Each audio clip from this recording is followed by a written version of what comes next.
Miss Amina has worked in primary settings, and she is also doing a lot of therapies based at home. Both of them are very, very strong candidates. And let's begin, Amina. Sorry, just 1 minute.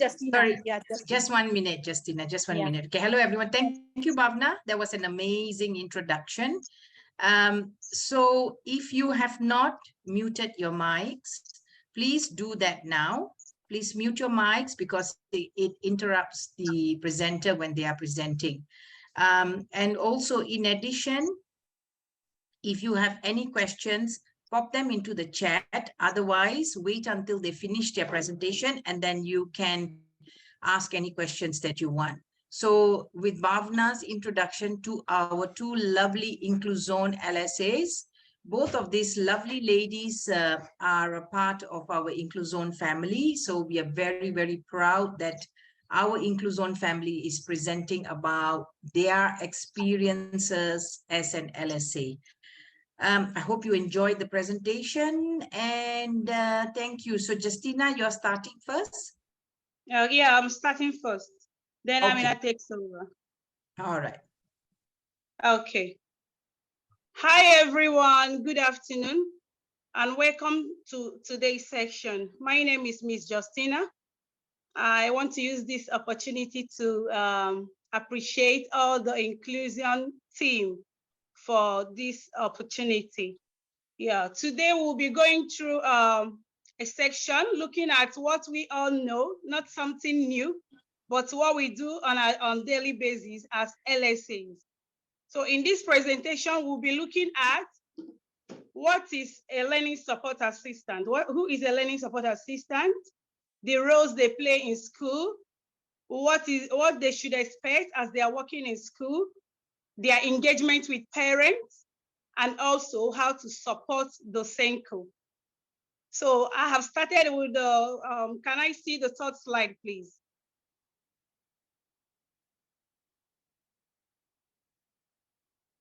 What is a learning support assistant? Learning support assistant is a professional who supports young learners with special need in the classroom. When I say professional, I mean a trained person who understands how to handle children with educational needs. LSAs assist teachers to create environments where people with extra learning needs can achieve their education. To be good fit for a learning support assistant role, you need to be positive. As an LSA, you need to be positive. You need to be calm. You need to be motivational. You need to be flexible. You need to be creative. You need to be innovative. And you must also be able to demonstrate that you are trustworthy and ethical. You should also have a supportive nature as an LSA, as well as being assertive, confident, resourceful, and also positive engagement with parents. Now I want us to look at the roles of learning support assistant. Please, Miss, can you show the fourth slide, please? Thank you. The fourth slide. Roles of learning support assistant. A learning support assistant should be able to provide one-to-one learning support for people inside and outside the classroom, as the case may be, and also provide modified resources as required, such as worksheets, games, visual prompts card, and etc. As a learning support assistant, you have to prioritize and plan tasks required for students according to their IEP, individual education plan of the child you're handling. You have to develop knowledge of the particular need of children and seek advice from class teacher, from SENCO, and also from outside agencies if required. As LSAs, you need to organize and maintain an inclusive learning environment across the whole school environment. You should be also able to provide reinforcement, praise, and rewards to people. As LSAs, we need to also facilitate inclusion in small group activities with peers to support interaction between them. We need to do that. Then we need to also attend in-service training and relevant meetings to update with development in working with children with special educational needs. We need to attend meetings. We need to keep updating ourselves to meet to the needs of our children.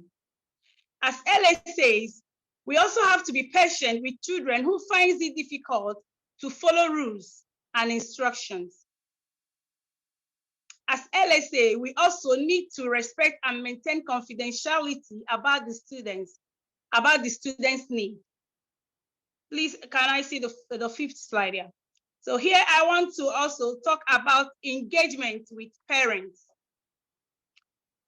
Engagement with parents as LSA, it is very important to communicate positively when we are communicating with our parents. We are all to share positive feedback with our parents. We don't have to appear negative or like we are complaining, like judgmental, because parents are expecting us to be able. That is where we need to show trustworthy, that we are able to handle the child that is that we are taking care of. In the next slide, we'll be looking at few examples regarding this. The next slide here. In the next slide, I have here with me a few examples on how, from my own experience, on how I communicate with my parents. As an LSA, when we are sharing our feedback, there are some things we don't need to mention before the parent. We don't have to say your child misused the device during classes today. Instead, we can put it in this way. I had to remind my students not to use the device during lesson. And my students showed good listening skills and promptly put the device away. It will be more understandable and it will look more positive. Then we don't also have to say, this child was struggling in math lesson today. No, we can instead we have to say, my student found the math topic challenging today. And it was fantastic to see the big effort he put in throughout the lesson, and he never stopped trying. You know, there are many ways we can do this feedback, but I've just given a few examples here. Please, can we see the next slide, please? The next slide. Yeah, here, we don't have to say my child struggled in reading today. Instead, we can say during today's reading section, my student find it a bit difficult to pronounce some new words we encountered. Although she found the book challenging, she showed great resilience to get through few pages and also answered up to half of the questions at the end. The next slide, please. Here, I'll be talking about the roles we play in order to support Senko in the school. As LSAs work as part of the team to ensure that well-being and personal development of people enhances their learning opportunity and life skills. LSAs also are expected to attend meetings with Senko, to keep themselves updated with the school, the informations in the school, and to develop learning programs and assist in delivering of individual learning programs on daily basis to promote learning, behavior, and communication skills for our students. As LSAs, we provide regular feedback to Senko and parents about people's difficulty and progress when required. As LSAs, we are to contribute to the pupils' annual renew by writing brief reports and attending the meetings. The next slide, please.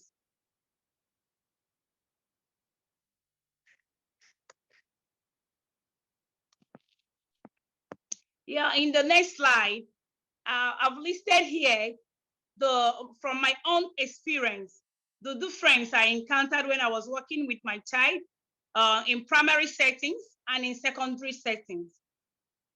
Yeah, in primary settings, as we all know, in primary, the lessons are being handled by one class teacher, except for other few language subjects like Arabic, French, or maybe music and arts, and other subjects.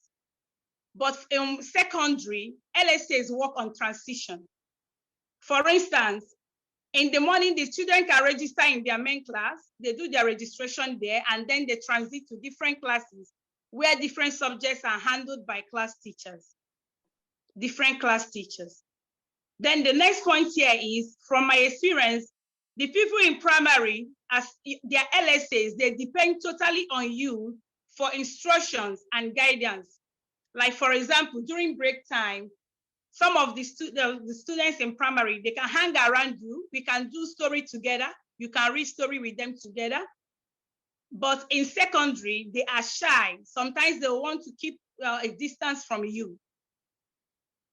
Then in the next point, I've mentioned that primary students work with different applications, such as Seesaw, Teams, while in secondary settings, they use different activities. They use different platforms for their different activities. Most of the learning in primary settings are based on basic learning, while in secondary, we do more of formulas and more research online. The last point I mentioned here is, it is more easier to work as an LSA in primary settings and transit to secondary, while it is a bit difficult to work as an LSA without any experience in secondary settings. The next slide, Miss. Expectations of being an LSA. Here I've listed from my own perspective, as an LSA working in a school, you are expected to meet different challenging behaviors. You meet children with which might be some challenging behaviors which might be too difficult for you to handle as an LSA.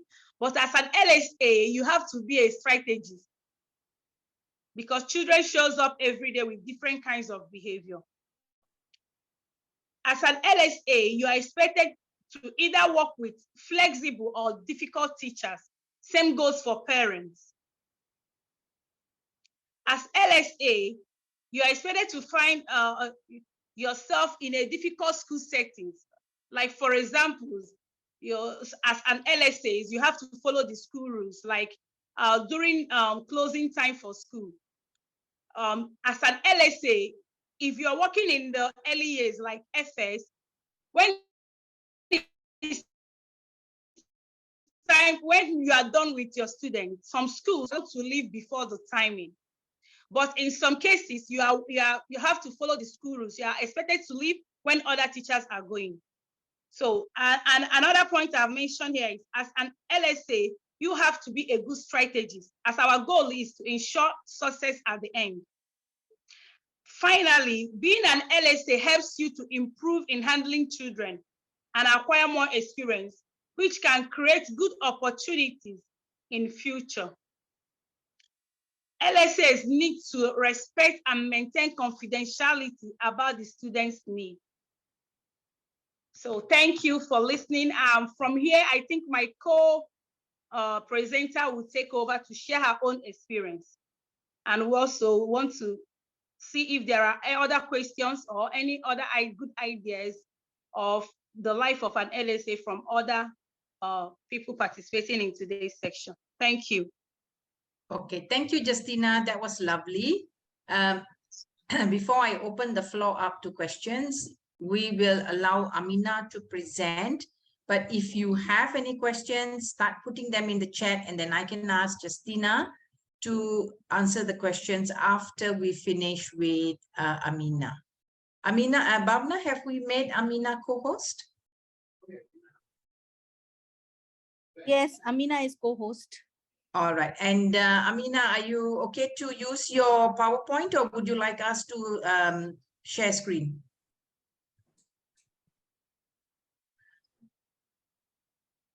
You're still on mute, Amina.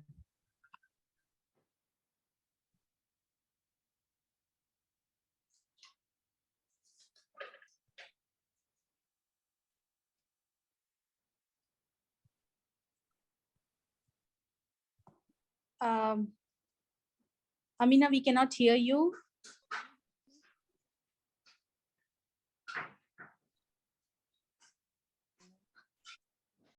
If the parent, okay, if the parents had signified with us that the child is taking external therapy sessions, I asked the LSA, do you have the opportunity to see what they're doing outside so that you work collaboratively, so you know what you're doing? Because at times, what is being taught at school is important. What they're doing at the center is important. What the LSA has prepared for the child is also important. But if you're not on the same page, it's going to clash and the child is going to get confused and everything comes back to the LSA, not the class teacher, not the parent, but the LSA. So yes, an LSA can be within any environment, So you could be working one-on-one or in a small group. It could be a one-to-one attached LSA. It could be a 2-to-1, When it comes to one-to-one, you are a Velcro LSA. Velcro means, this shoe strap. That's sound, when you open, let me see if I have a shoe with Velcro here. Do we all know what Velcro is? That thing that makes that sound when you open and when you close it, that's Velcro, like very attached like a glue to the child. So it depends on what's need, on what level the child is on. And then you could be an helicopter LSA. An helicopter LSA means this child doesn't really need your support, or do you think, or maybe the school and the parents or the center that contacted you told you, oh, this child has this level of challenges, it's mild, it's moderate, it's severe case, it's all kind of diagnosis you've probably never heard before. You even go to your DSM. DSM is Diagnosis Statistical Manual of any, manual, a list of CDC, a list of all the health challenges, both academic, mental health wise. You've gone through it, and you'll have to go through that. You'll have to go through this list to get the diagnosis of the child. Like, I have never come across diagnosis before in my life, So in a case, and then you find out that when you start working with this child, the child does not need that glue kind of support. The child needs more of a helicopter support. You will just stand behind the child and give the instruction, or you just sit a bit far away, or you're even seated with the child and you're just directing them. You don't need to break everything down 100% for the child. So at times children will amaze you. So, and it depends on what kind of role, what kind of support you're giving the child. Are you going to be doing one-to-one support? Are you going to be doing 2-to-1? Are you going to be doing a small group kind of LSA support, depending again on the need of the child? So the child doesn't become totally dependent on you. The point of being an LSA, yes, you need a job, but trust me, there are more children out there that will need you. So don't be scared of you, having your daily or your monthly income, The child will need you for a while. Your role as an LSA is to help a child to be straightened up holistically, academic, social-wise, behavioral, in all ways, in all forms, and then you help the child to be independent. Even for a non-speaking child, it would amaze you. All right, so supporting children with their education, behavioral, social development, and functional skills. Functional skills is day-to-day living skills. How do you go to the metro? How do you purchase items from the supermarket? How do you put on your shoes? How do you use the washroom? These are the duties and rules of an LSA. Some LSAs will tell you, I'm sorry, I cannot help a child in the washroom. That is what it is, And some parents will tell you ahead, are you okay with helping this child with functional skills like using the washroom? So helping children who find it difficult to learn. Some children have physical disability. That's where they need an LSA for, to move around the school. And then as an LSA, see, whatever you do as an LSA, start helping other children to get acquainted with the child you're working with. Don't let this child feel too comfortable with you as an adult. Help them, whether they have physical disability, whether it's blindness or deafness or mental diagnosis or emotional or social or behavioral or academic. Teach them to ask for help from other children in the classroom and go to other children in the classroom. We call it buddy system. On the table, if they're sitting on the table as a group, whatever, how they design the classrooms. Some class teachers like one-to-one, maybe in secondary setting. And some secondary setting, you can still have that a group of 3 to 4 children on the table. So it depends on what the class teacher or the school is using. So you can let this child have a buddy on the table. And it's important that class teachers swap the table often. Maybe after they change the number of children on that table. So the child, the special needs child can be acquainted with all the faces in the classroom. It will help them on the long run in their social life. And if the class teacher is not doing this, the brain of the class teacher is full, even you as an LSA, right? You can also tell the class teacher, make the suggestion like, Miss, you know what, or sir, I think it's going to be beneficial that you put my student with this person who has a strong personality, or with this, when it comes to art time, my child seems to get along well with the student. When it comes to English, this child seems to help my students better. They will help you, and it will make your work easy as an LSA.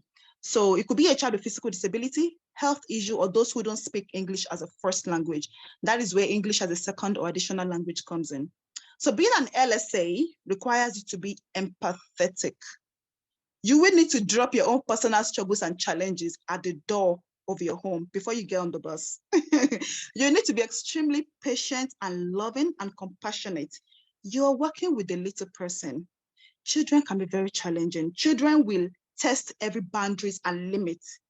And it is very important for you not to cave in. At times they get away with this and you'll be like, wow, that was a smart move on me. Children will play on your intellect, but you as an adult, you'll always have to remind them lovingly that, listen, I am in charge. So you'll have to be passionate about providing a nurturing learning environment. You could be expected to work Monday to Friday, and it could be a kind of part-term or half-term kind of program or support. It could be half day. Some children don't stay to school till maybe 2 p.m. or 4 p.m. Some have to go home, maybe due to their health challenges. And some are just, it depends on, again, what environment you find yourself. Some children just need to pop into school maybe once a week. You know, maybe their major, the place where they're getting the major support from is still at the center or the hospital, but they want to introduce them to what educational setting is all about. Before, some children would probably never go to a mainstream school. They're getting all the necessary support from the center. So you just prepare them, you just guide them around school, and they are prepared to go to high school. That's secondary school. So it's important to have a nurturing learning support, learning environment. I need to say this, you will not always get 100% from a child in the 5 days of the week. At times you get 100, some days you get, in fact, 500% from them. I mean, you that day maybe you've prepared something mild for them, and they're showing you that today I'm bringing on my spicy skills. Always make sure you have extra work for your child. Don't push them to the point where they break, be realistic, you know. So when you've prepared like maybe 2 tasks for them, now don't forget your task boards.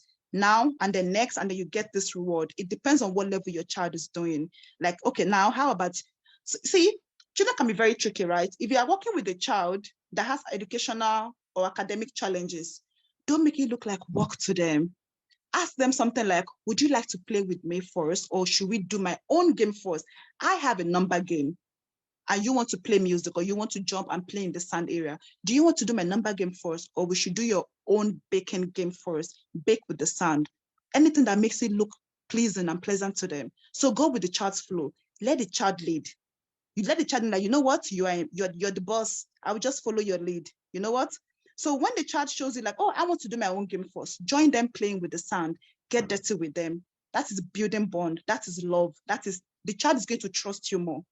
You know, so when you give the child a time, 5-10 minutes, we've done your own game, reward them, praise them like, wow, we made a lovely cake out of the sand. Would you like to do my number game now? Like, okay, I don't know. I want to do 2 + 2. I think the answer is 7. The child will be like, oh, silly you, no. The answer is 4, you know. So when I say nurturing learning environment, you just have to use game, you have to use play, depending on the level of the child. Some children, the language they understand is maybe ball. Like my younger brother, when we were in school, it used to be a struggle with the teachers, home tutor, and my dad. He just never understand math, and he had the potential. So when you explain to him using football, like, look at this goal post, this is Arsenal. Look at this goal post, it is Manchester. Manchester has 7 players, Arsenal have 4 players. How many do they have all together? It will give you the straight answer. So know what level your child is on, know what they love. You can use Barbie to do the math with them. You can use Puppet. I will come to that later. So that's just about providing a nurturing learning environment. Now, talking about work time, you'll be expected to do trainings, maybe outside of school hours, like what we are having now. So chapter 2, challenges of a child. Like I said earlier, it could be emotional challenges. Maybe a child that the parents are not always available. You might start hearing cases like, this child is stealing. No, the child is looking for attention. It could lead to behavioral. Maybe the child has not seen the parents in a very long time. Parents have to work for money, you know? Or maybe It could be speech and language difficulty. Maybe that's the help and support your child needs. It could be academics. It could be clinical diagnosis. It could be transitioning. Maybe they have moved from one country to another. And maybe the child, I had a case of a child that was moving from a country where they spoke 3 languages, Arabic, English, and French. So this child was, it was trilingual and was coming from a different nursery environment. I think it's like, what's this environment called? Where the child has free play. I've forgotten. Maria. I don't know, people who are more familiar with nursery setting.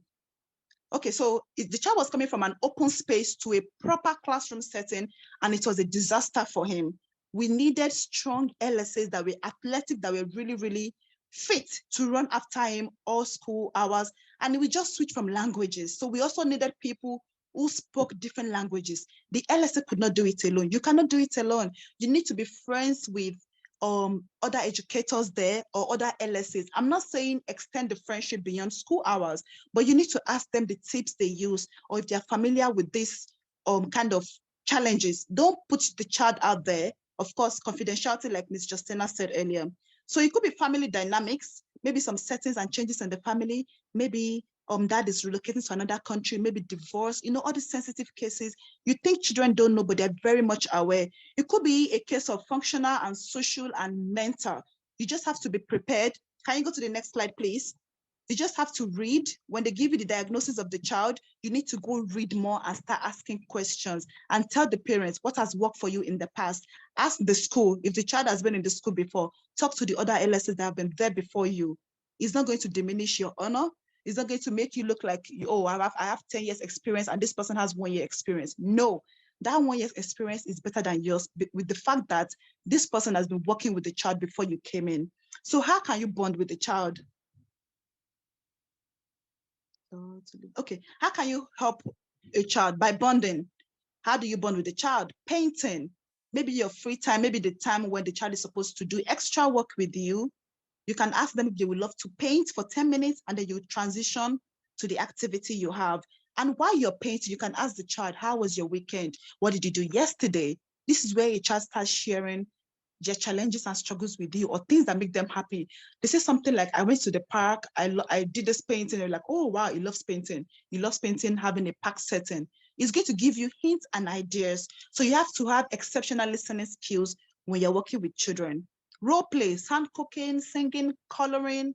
You could have your inside jokes, games, show and tell, using a puppet to explain things to the child, and up-to-date information from the family and caregivers. If you have a WhatsApp group where you communicate with the parents, some schools don't mind, keep it short. Ask them, how was this child? Some parents will tell you, oh, over the weekend, the child has been purging. This is very important for you to know. So when the child comes to school tomorrow, every 20 minutes, ask them to use the washroom. As they're coming in, tell them to go make a poop. After 10 minutes, ask them if they want to use the toilet. 20 minutes, make sure they go in, whether they tell you they want to use the toilet or not. So up-to-date information helps you a lot on the job. Next slide, please. So what does a day in the life of an LSA look like? Looks like motivating your pupil to achieve beyond their potential. Every child that has been written off has potential. You just have to look deep. It might take you a whole academic year at times to finally achieve something you've been doing for a child. Like I was a specialist in speech intervention. And then we've seen cases whereby we've been working with children and they're not giving us the proper response. And we're looking at them like, you have the potential, please. Like you go home crying because a child has not shown you their best. Don't give up. And then after a year, they're listening. For as long as they're not there, for as long as they're looking and they're listening and they're attending, they're using any of their senses, they're learning.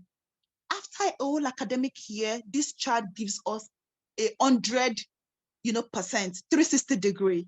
So keep motivating them, keep letting the parents and the school and everybody, the class teacher, the bus attendants know what you're doing with them. Like when you see them in the morning, look him into the eye and say good morning to him, help him to wave. These little things goes a long way.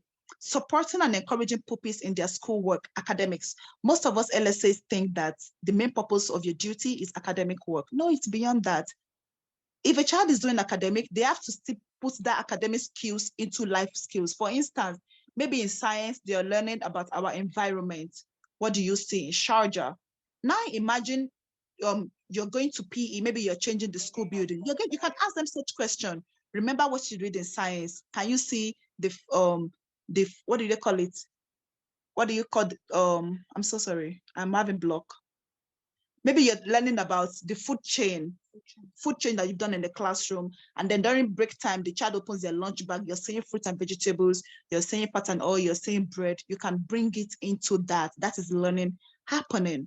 Encouraging children to communicate with their classmates or with peers or with other adults, say good morning, wave to the children, ask questions, encouraging them to ask questions, to be interested in their environment. Helping children to understand instructions. At times, class teacher would give an instruction to the whole class, and they just come to your table where you have a special needs child and just say 5 minutes things because they don't have the time. This is where you break the instructions down. This is where you make sure that the child has understood. Tell the child to repeat what the teacher has said to you. Tell the child to repeat to you the instruction you've given them. At times, I've worked with a child that the parent thought she had like maybe listening difficulty or deafness. They took to the hospital and the doctor said there's nothing wrong with the ears. And they think maybe it's something to do with maybe part of the diagnosis of the child. So when I say something to the child, like after 5 minutes, it's break time, then classroom. And the child goes, what did you say? I repeat myself again. And the child goes, what did you say? So I'm like, okay, this is tricky. What did I say? Why don't you tell me what I've just said? What did you hear me say? And the child looks at me and the child tells me everything that I've said, that I've repeated 3 times. So give the child repeated instruction. However, tell the child to repeat to you what you've just said. Ensuring pupils feel comfortable and confident in their own abilities. A child is not good in English. The child might be good at mathematics. A child is not good in art. They might be good with baking. So just make sure they're just enjoying. Make sure they learn through fun. Make sure it's not so complicated. It's not about winning.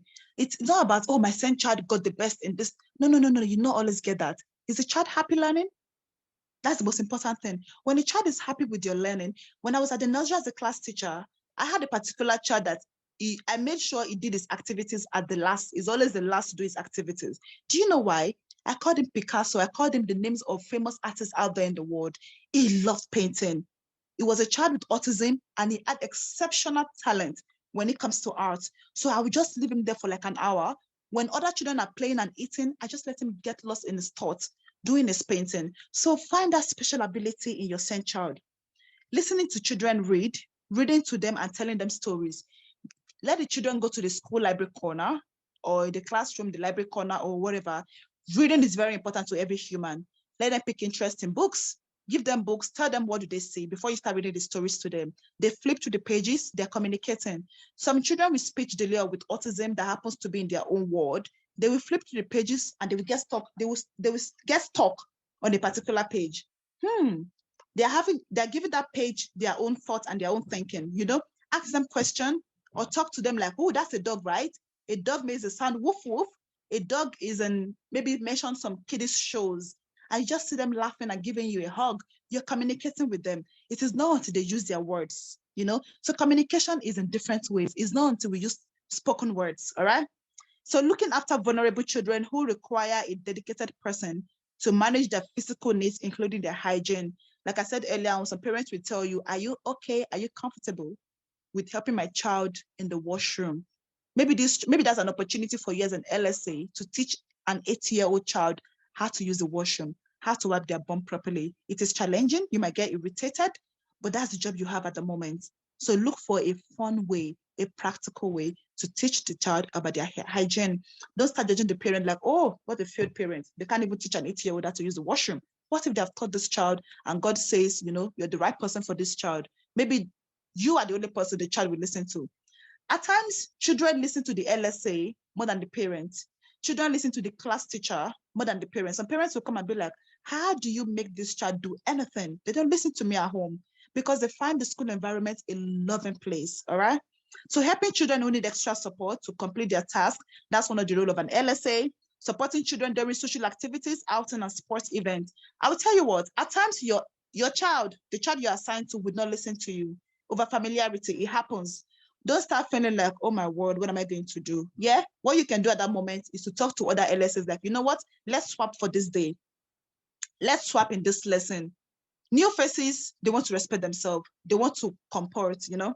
So a day in the life of LSA continuing, helping children prepare for activities like physical education, give them their own time. Let people know, other children and the PE teacher know that this child would need extra instruction time and maybe extra time to think. If they're doing a relay race, you might have to run with the child. Put that child not in the middle, but at the extreme end. You will have to run with that child to understand, or stay at the front, let the child run to you, and you'll have to start screaming your lungs out. You know, this is one of the things that makes it interesting, but tiring. Helping children during their therapy sessions.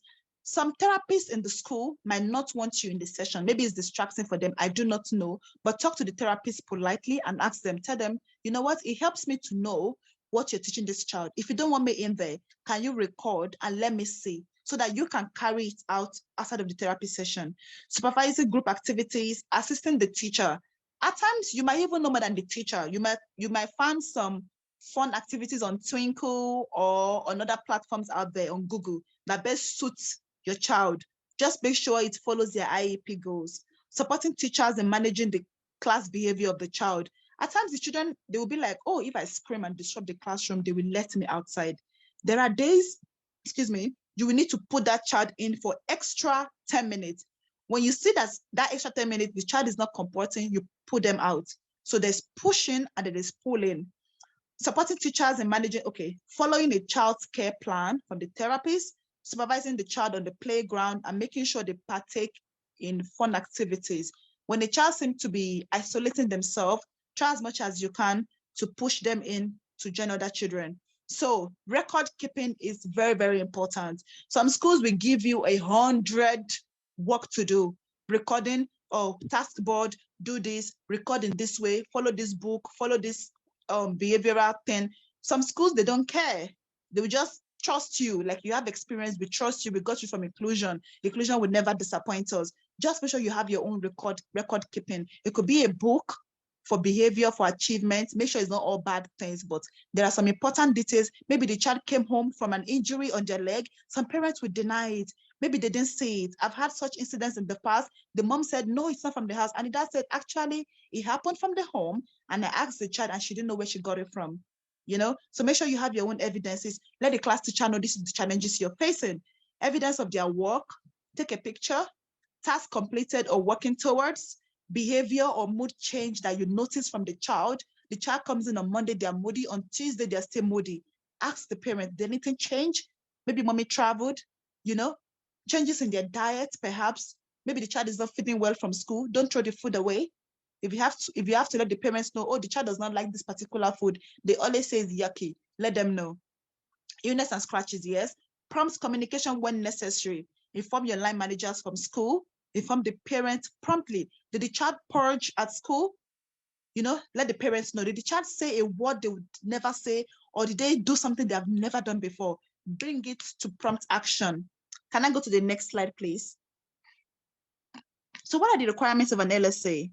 Definitely, experience in supporting pupils in the classroom environment. You need your qualification, you need your experience, you need your academic experience, right? Knowledge of the national key stage curriculum. Do you have a knowledge? Maybe you've been working in secondary and you're coming to primary. Don't say, oh, I've handled difficult children in secondary. No, it does not work that way. Primary setting is different. Oh, I've handled children in baby room. Baby room is different from maybe mid-school, you know? A sound understanding of how children develop socially and mentally, hierarchy of motives, hierarchy of development, science, everything changes every day. You need to keep reading. You need to subscribe to maybe newsletters or about children generally. Ability to demonstrate active listening skills and have strong verbal communication skills. If you're working with a child that has communication delay, ask the parents if they're using any, make sure you have a lanyard that has these cue cards, pictures in communication, but make sure the child is not dependent on it. Ask the parents if during therapy center, the therapist says they can use assistive communicative devices. But yet again, make sure the child is not dependent on it because the goal is for the child to be able to speak, right? A dedication to establishing positive relationship with pupils and understanding their needs. Like I said earlier on, bonding. When you bond very well with the child, ooh, make them look forward to the activity. How about you finish this math game and then we do English, and then the class teacher has a lovely experiment in science, and after that we are baking. Ooh, how does it sound to go for your yoga class? Quickly finish this work. I want to see you. I can't wait to see you do your number work, because I'm going to be there to cheer you on in yoga class or in PE class, you know, preparing them for a fun activity towards the end of the day by making sure they complete important school activities first, all right?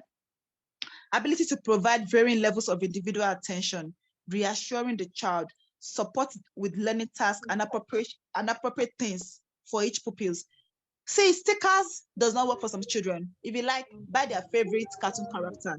They do not like stickers. So what can you do? If a child is fixated on, let's say, ropes, on sticks, if a child is fixated on a particular object, for autism children, you cannot take it away from them, I'm sorry. You can only reduce it and expand their word of play. What you can do is, during number work, you can use this number and sticks. Excuse me, Amina, somebody's phone is on. Yeah, somebody's playing mute your phone. We are all, everybody will get disturbed and cannot listen to Amina. iPhone is the one, I think. Can you please mute your phone? Thank you. All right. So I was saying that if a child, like an autism child, is fixated on a particular item, let's say numbers or letters, or let's say ropes and sticks, use this rope and sticks to teach them numbers, you know, and you can use it as a reward system, but minimally. Use it to help bring out creativity in them, like painting, like doing artwork, like doing science experiments. You just have to think outside of the box. You have to go on YouTube and watch videos. You have to spend extra time during the weekend, like tell the class teacher to share the weekly plan with you or what they're doing tomorrow. The class teacher might tell you, you know what, I'm doing science, I'm doing English, math, and phonics, but I just want this child in the classroom. That's fine. That's a challenge for you. And it looks like, oh, just to get the child in the classroom. But the child is in the classroom. Is the child disrupting the class or not? The child is not disrupting the class. That's excellent. The child is in the class. Make sure that you've prepared something fun. At times, what I do is, when I do pushing for children, the class teacher is doing ICT, right? And my child has difficulty with writing. Why don't you use the keyboard? If you have your own iPad or your own computer, take it to school. There are so, like, there's something called Boom Cards. You can Google it. It's an application where there's all subjects for different age groups and even therapy sessions, occupational therapy and speech. Whatever topic the teacher is learning, type it in. Maybe you've prepared it a day before, type it in. The teacher does not believe this child can do it. And let your child learn in their own way. Make sure they're even in the classroom. They might be playing, but they are listening. I've had a child in the nursery that whenever the lesson is going on, is in his own world, but is in the classroom. When we say something that piques his interest, it turns around and surprisingly, it gives us all the answer, you know, and we're all amazed, like, wow, this is beautiful, you know? So children learn in different ways, what I'm trying to say here. Ability to monitor your child's responses, modify and differentiate their worksheets. If the teacher gives you something mild, medium, spicy, your child is given mild, and you think even this mild, your child cannot do it. How about if it has to do with writing and typing, let them use voice to text. That's technology. Make good use of technology for your same child. And some children are gifted and talented. They don't have to do what other children are doing. They're going to disrupt the whole classroom. If the class, they're doing addition, 2 plus 2, 5 plus 10, number line, and your child is doing exceptional mathematics calculation like 100 plus 1,000, 568 plus 700, I cannot even do it. So what you can do is you prepare a more challenging task for the child, something they would do, even at the nursery level. I've seen a child, the class teacher was doing 5 plus 6, and they weren't using worksheets. But I have a gifted and talented child in my classroom. I told the teacher, please, as a special needs teacher in charge of this child, I am requesting that you let the head of FS know that my child would need a worksheet for more advanced mathematics. You know, do not cage a child. A child needs an LSA does not mean like that is the worst thing happening to them. You will find that at times, the children who are on the spectrum are more achieving, they do better listening than regular kids. That's just the fact. Can we go to the next one, please? All right. Now, the confidence to evaluate learning needs and seek new teaching methods. Yeah, like I said earlier on, go out of the box. Ability to provide constructive feedback. Yes, make sure you are reinforcing your child. And if you have to give feedback to parents, it's going to be very touching for them. Like, oh my word, I have a special needs child and my child did this at school already. Make this feedback constructive. First, tell them all the beautiful things the child did that day. Even if the child did not do anything in the classroom, maybe it's a Friday and the child chose to do everything outside. Take their worksheet outside.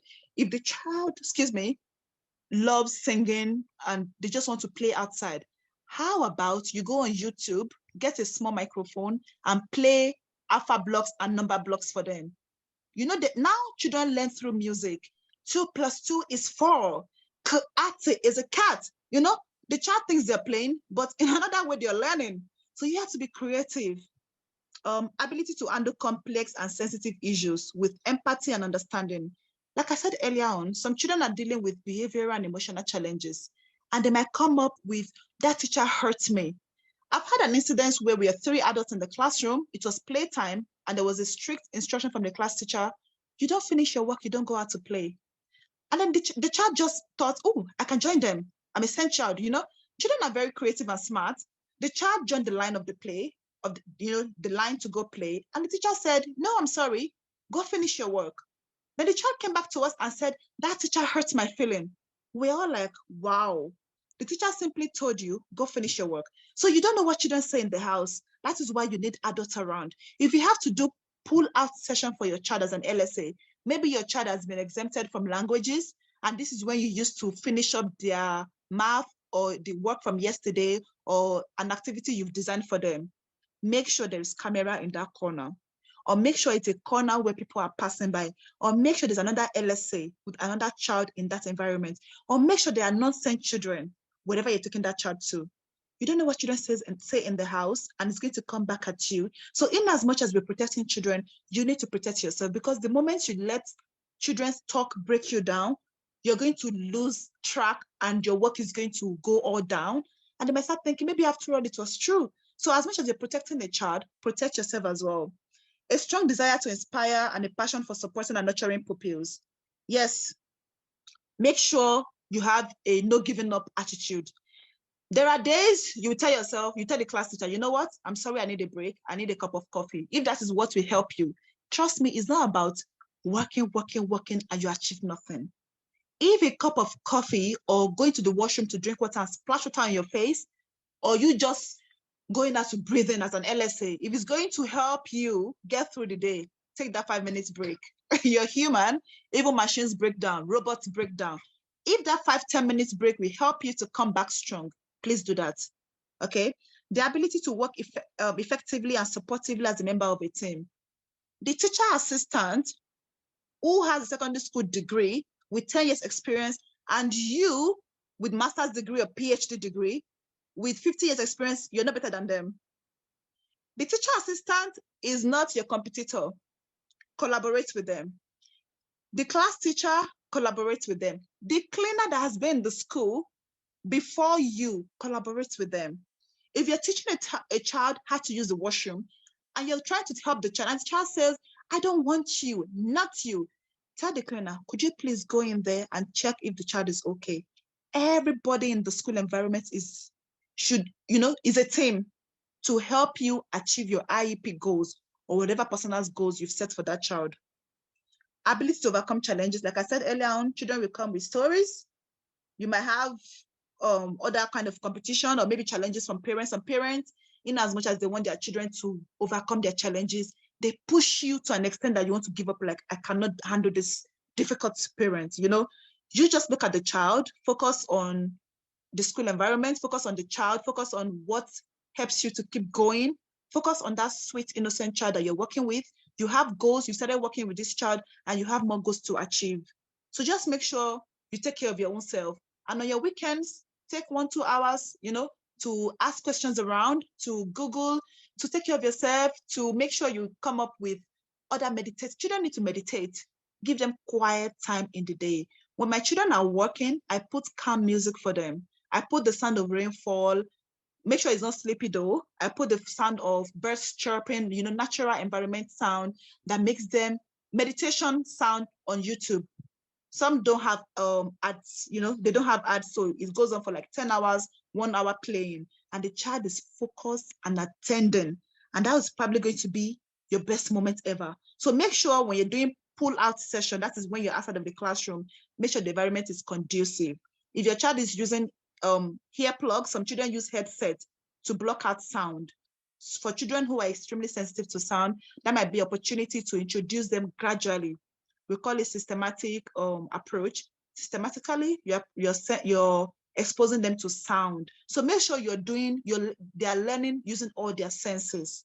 It's not all about academics. They can learn through play. They can learn while they're discovering their skills. Help your child to discover their skills. So down here, I put a note: ability to overcome allegations raised from children. At times, children have distortions. At times, children just want to talk. Make sure there are adults there, like I said earlier on. Make sure there are people who can actually speak. Make sure that at times, the child action will speak for themselves, all right? I'm not saying put children in a dangerous situation, no, but just make sure, in as much as the child is protected, protect yourself as well. Okay, so I think that is all from my side. Do I have any more notes here? Yeah, just make sure you're prepared. The diagnosis they give you, oops, this one is very important. They will give you a diagnosis that is incomplete. At times the child is having autism, maybe moderate or mild, that you can barely see, that you can easily skip. The parent will tell you, oh no, it's just having challenges with communication. And then you start seeing signs of autism. It is not for you to go straight to the point to face the parent and challenge them. Talk to your supervisor and superior, like, I noticed this behavior. Could it be what I'm thinking? And the supervisor will be like, yeah, the child actually have autism, but the parents are not letting us in on that. Accept it and work with the child. All right, that is all from me. Thank you very much. I can take questions now. Right, so that was amazing, Justina and Amina. Thank you, Amina. Wonderful, wonderful tips and points. You brought up so many relevant points. If you have any questions now, please put them on the chat. Amina and Justina will try to answer your questions.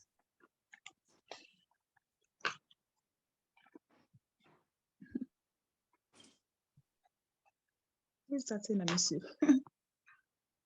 Okay. I don't think they have any questions, but I think you really, really did inform so much about the points. It was such valid points. Please, I have questions. Please go on. Yeah. There are questions there, please. Yeah, you mentioned the disclosure of preparation of IEP for a child. We have some children that we prepare the IEP, that we don't follow the IEP appropriately. So what do we do? What will an LSA do when an IEP is not followed? Because an IEP prepared will have to be followed by the classroom teacher and the whole inclusion team aside the LSA. So that is my first question. The second question is a child that does not diagnose the difficulties were not diagnosed in the child. The parent and Hello. Oh, I think we lost her. Right. Okay. Never mind. Let's just tackle the IEP.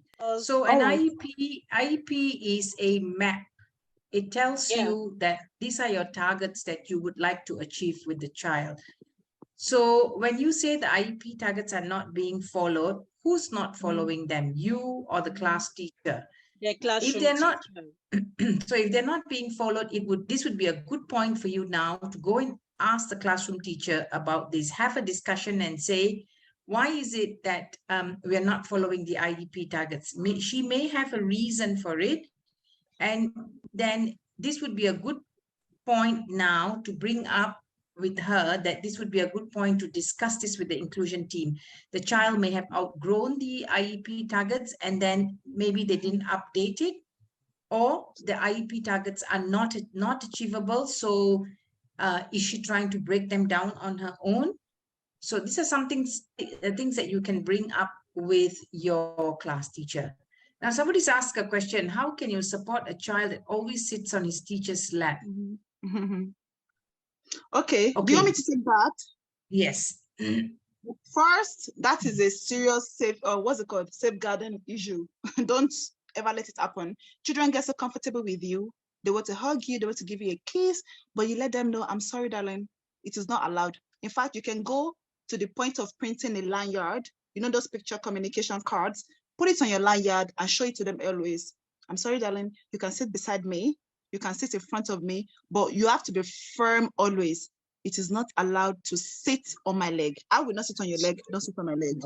Ram, is the teacher, the child always sits whenever he comes, and I try to give him the right thing. So he just moved to switch to teacher. Then teacher will just welcome him and he put him on his on a lap. So how can and as an LSA you have to work with the teacher, so not to just convince a child. How can that be done? Sometimes it's worth having discussions like this. You know, sometimes it's worth having discussions like this very subtly. You must always, whenever you want to talk to a teacher or whenever you want to bring up something that you're not comfortable with, you know, you can approach the teacher and bring this up in a very subtle manner. Non-threatening is the word. If you challenge somebody, then of course the immediate reaction is going to be defensive. So when it becomes defensive, then it becomes a problem. Now there are too many questions, I think, Amina, for us to manage. Can I ask them to email the questions to us, and then we can pass it on to you, Amina, and you can maybe chat with them? Would that be okay? Yeah, that's fine. I think it's better that way. Yeah, thank you. Because I think we've got questions like, how can I communicate, and useful websites to get materials for secondary school. Maybe we can answer that. Yeah, I typed some in already. I don't know if everyone got it. If you can just scroll up and down. Okay. Somebody is asking, to what age is therapy required for what age is therapy required for a child? You cannot say. It is not for you to say, really. Some parents will put you in a difficult spot by asking you, how long, would my child need an LSA, or how long would my child keep seeing a therapist? It is not for you to say. It can be very, very tricky. Please don't do that. Don't give them a time frame. Remember, you don't make these decisions. There are specialists who make. Even me, as a head of inclusion, I will not tell a parent how long they need therapy for the child. Even I don't do any identifications of needs. I can highlight some red flags to the therapists or the specialists who come in, but it's very, very important to remember there are specialists. You are a specialist in your area. You are a specialist in being an ILSA. So that's your specialty. Your specialty is supporting the child. So usually, and Incluzun LSAs already know that whenever we have our skill developments, this is what we always talk about. We talk about how and what is the right way to go forward. Thank you, Amina. Thank you, everyone, for attending. And I do hope that we will see you at our next forum next month. How much is an LSA being paid in the UAE? That's a very, very difficult question to answer, Zaniha. If you need any help, email us info@incluzun.com and we will help you. We are going to start looking more at supporting you with different sorts of skill developments. Keep looking out for our skill development. All right. Thank you, everyone. Thank you, Amina. Thank you, Justina. Wonderful, wonderful session. Thank you, Bhavna, for the lovely introduction. All right. Bye, everybody. Bye. Thank you. I don't know if it's certificate.